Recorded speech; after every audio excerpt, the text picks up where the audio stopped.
What's up, fight fans? This is Kryptoniye with Counterpunch Boxing News, okay? And I have some new news concerning Barry Mcguigan. Daniel Dubois, get this. Barry Mcguigan warns Daniel Dubois, Filip Hrgovic is his kryptonite. Okay, and he goes on to says, he said, Filip Hrgovic has the granite chin, and his relentless pressure is Daniel's biggest weakness.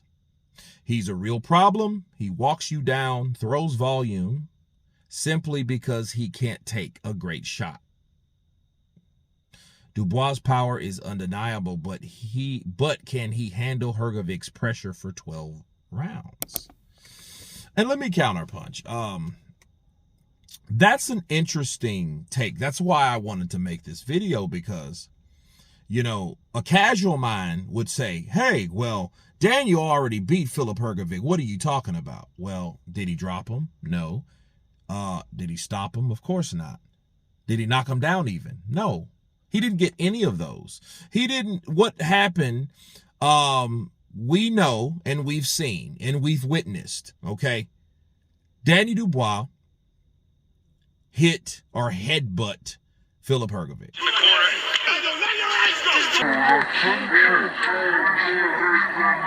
Now, the question is, how much of the headbutts took damage or was the cause of those massive cuts to Filip Hrgovic?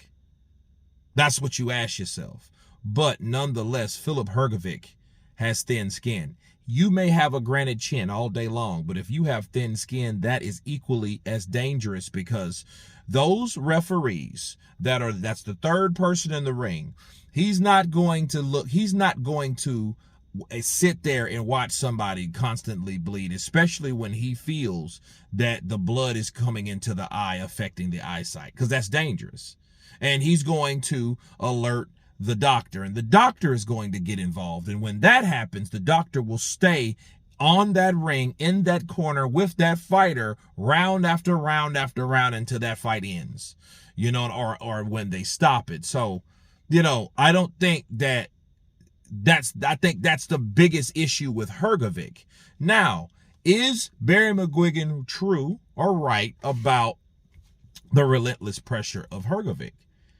Or Daniel? Can Daniel handle pressure? And the question and the answer is no, unless Daniel's able to hit you back. Okay, so I think that Hrgovic taking on Daniel Dubois, if they don't have cuts, if that's the case, I think it will be a war. And I think Daniel Dubois will be game as long as the fight lasts. I don't think the relentless pressure will affect him unless Daniel Dubois is unable to land shots, which he was able to do. So if Filip Hrgovic fighting Daniel Dubois, if he gets another opportunity, and what Barry Mcguigan says is true, and the chin is there, and then the pressure is imposed, you know, on Daniel Dubois from Filip Hrgovic, you know, that could be a problem if he's able to tighten up on his defense and not get hit. Most importantly, don't give momentum to Daniel, because once he hits you with a good shot, he's going to keep going. You know, like Van Damme. Keep going. Exactly. He's going to keep going. He's going to keep throwing bows, especially if he's landing bows, because it's encouraging. It's a mental thing. You know, we've seen and witnessed Filip Hrgovic land how many right hands on Daniel Dubois? Oh, there's a stiff right hand. Snaps the neck of Dubois.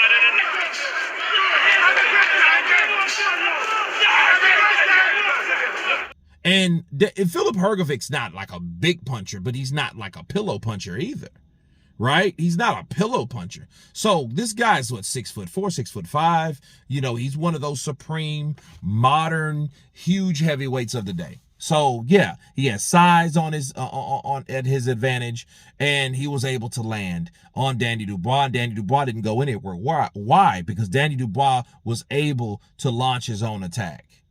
You know what I'm saying? So that's what happened. You know, so I see, if anything, a warning to Daniel Dubois, the constant pressure. It wasn't pressure that Usyk beat him with. He beat him with footwork and counters. And, you know, the feints help too, because that's, you know, that's a part of the Alexander Usyk package, right? So that was going to happen, but it wasn't because someone pressured Daniel Dubois to a point where he just couldn't fight or couldn't land anymore to take a knee. No, I don't think that at all. I think they should fight again. I think that would be a great fight for both fighters. Filip Hrgovic gets to avenge his loss, and Danny Dubois gets to fight another person that was once upon a time pretty high, like Filip Hrgovic still is. So it's just another name in there. However, I would like to see other fights. You know, the realistic ones, you know what I mean? The Sanchez's, don't leave him out because of a possible discussion of a fight that we've already saw. You see what I'm saying? So, yeah. I think, you know, Filip Hrgovic will do fine, you know, and I know that he has the chin, but I think he has to protect that skin. Bars. You understand? Because, you know, there won't be any walking down if, you know, Filip gets cut again like he did, because the cut, you know, messed with his eyesight. The cut, you know, stopped him. It deterred him from throwing shots. If you notice, the bloodier Filip got, the less active he became. You know, and this is a guy that landed right hand after right hand after right hand after right hand, you know, in the earlier rounds against Daniel Dubois. And at one point we were thinking, like, how many right hands is Daniel going to take before cracking? You know what I mean? That was on a lot of people's mind based on what we've already saw, people. Because Jarrell Miller couldn't do it. He just didn't have the gas. He was, you know, he was out of shape. He was more mouth than anything at that point. So he couldn't perform like he, you know, normally does. But other than that, though, you know, we looked at Dan Dubois as a quitter.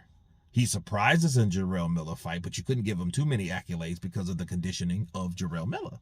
Right? So that wasn't that. So when he did get in there with Filip Hrgovic, a guy that's taller, a guy that's, you know, good jab, right hand, you know, jab, right hand, and he's landing at will, you know, based on what we saw, the Usyk fight, the Joe Joyce fight, let's be real, he quit in that one too. You know, it don't matter about that because they didn't know what it was at first. And of course, the Alexander Usyk fight. So Alexander Usyk, you know, of course, made this man get down on his all fours because of a jab. So yeah, but that was all discouraging for him because he couldn't find a way to initiate an attack no more because Usyk was that good. Filip Hrgovic ain't that good like that. You know what I mean? If you can let Adelaide well on you like he did, what do you think that Daniel Dubois can, you know, is going to do if given the same opportunity? You know what I mean? So no, I think it's one of those fights though. We do have to see how it plays out because I want to see any adjustments made. I want to see if there's any hesitance or any slowing down from Daniel Dubois. The same for Filip Hrgovic, but you know, Daniel Dubois, you know, took a bad beating. He got knocked out. So since he got knocked out, we get to see, is he or has he 100% recovered? We get to see that shit now. So, you know, that's a good fight to make, even though there's a lot of more fights. But talking of this fight, it would be interesting. And it is interesting on what Barry Mcguigan said to tell Daniel, beware, he can't handle the relentless pressure of Filip Hrgovic. Of course, please subscribe. And you guys been Counterpunch. Peace.